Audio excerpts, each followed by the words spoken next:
I will never forget the day we found out what was really inside Nkoli's stew. It was a day that changed everything in Umuneme village. You see, Nkoli was famous for her food. People would come from all over to buy her stew. It was rich and spicy, and had a taste no one could match. Every time you eat Nkoli's stew, you craved more and more. But none of us knew the dark secret behind it. It all started when one of the young boys, Obina, who worked for Nkoli, came running into the village square, looking pale and terrified. He told everyone what he had seen. Nkoli is using her menstrual blood in the stew, he said. His voice was trembling. At first, people didn't believe him. How could such a kind, sweet woman do something so disgusting?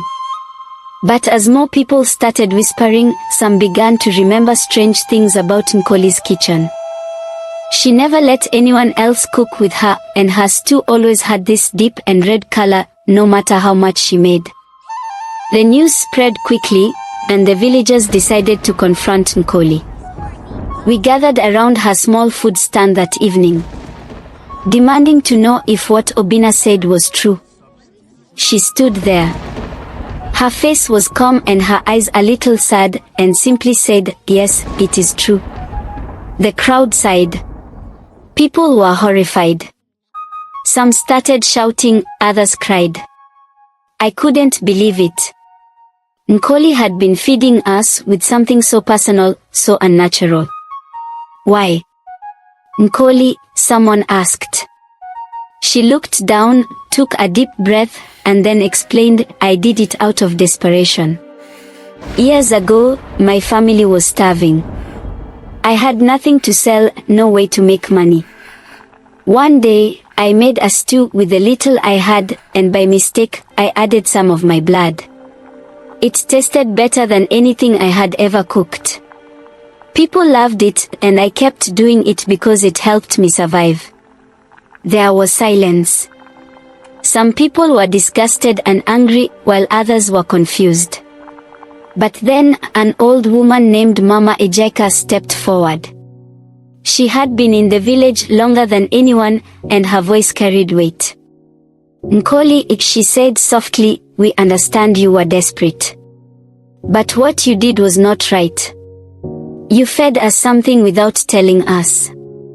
You took away our choice. Nkoli nodded, tears streaming down her face. I am sorry. I was only trying to survive, she whispered. That night, the village didn't burn her stall or chase her away. Instead, Mama Ejeka spoke to everyone and reminded us of a simple truth: when people are pushed to the edge, they do things they wouldn't normally do. But it is important that we always respect one another even when times are hard. Honesty is the root of trust. Nkoli never cooked for the village again, but she stayed in Umuneme. Some people forgave her, others didn't. But one thing was clear: her story became a reminder to us all about desperation, survival, and the importance of trust. We learned that sometimes, people do terrible things, not out of evil, but out of a need to survive. It's up to us to understand, forgive, and move forward together as a community. And that's why, to this day, when we sit down to eat in Umuneme, we always remember, it's not just about what's in the food, but about the heart of the one who makes it.